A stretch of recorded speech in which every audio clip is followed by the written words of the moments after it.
सवाल याद किए, पर्चियां बनाई और फिर लीक। सीबीआई की 94 पेजों की चार्जशीट में नीट पेपर लीक का सबसे भयानक सच आया सामने। नमस्कार, आप देख रहे हैं टीवी12। मैं हूं आपके साथ अपराजिता सिंह। देश की सबसे बड़ी मेडिकल प्रवेश परीक्षा नीट यूजी 2026 के पेपर लीक मामले में अब तक का सबसे बड़ा और चौंकाने वाला खुलासा हुआ है। सीबीआई की जांच टीम ने इस पूरे फर्जीवाड़े का पर्दाफाश करते हुए 94 पन्नों की एक विस्तृत चार्जशीट अदालत में दाखिल कर दी है। इस चार्जशीट में उस साजिश की परत दर परत पोल खोली गई है जिसने देश भर के लाखों छात्रों के भविष्य और भरोसे को हिलाकर रख दिया था।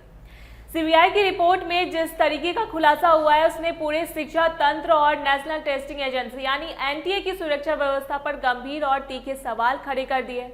जांच में सामने आया है कि 3 मई 2026 को आयोजित हुई इस परीक्षा का प्रश्न पत्र किसी बड़ा नेटवर्क या हैकर्स ने नहीं बल्कि खुद एनटीए के भीतर बैठे उन जिम्मेदार एक्सपर्ट्स ने लीक किया था जिन पर निष्पक्ष परीक्षा कराने की सबसे बड़ी जिम्मेदारी थी। सीबीआई के 94 पेजों के इस दस्तावेज में साफ तौर पर बताया गया है कि नीट यूजी का पेपर लीक करने का तरीका बेहद साधारण लेकिन बेहद सातिराना था। एनटीए द्वारा गठित विषय विशेषज्ञों की टीम के 3 प्रमुख सदस्यों ने इस पूरी साजिश को अंजाम दिया।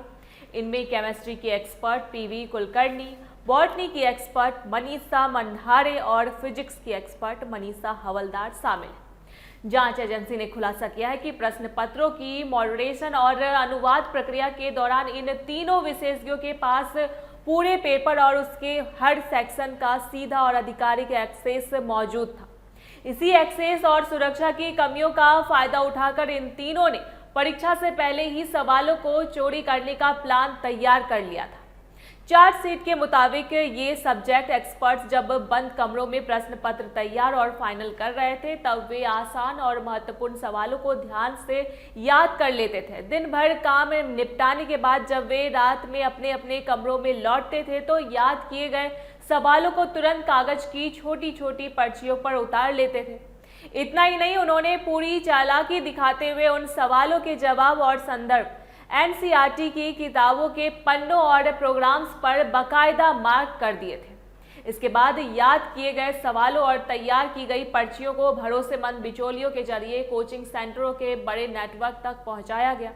इस तरह परीक्षा की तारीख से काफी पहले ही असली प्रश्न पत्र चुनिंदा छात्रों तक पहुंचा दिया गया था। इस पूरे फर्जीवाड़े की वजह से देश भर में जबरदस्त विरोध प्रदर्शन देखने को मिले थे।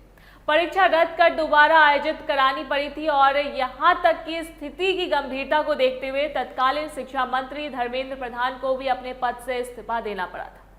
सीबीआई ने अब तक इस मामले में मुख्य आरोपियों और बिचौलियों सहित कुल 13 लोगों को गिरफ्तार कर लिया है जिनके नाम इस चार्जशीट में दर्ज है।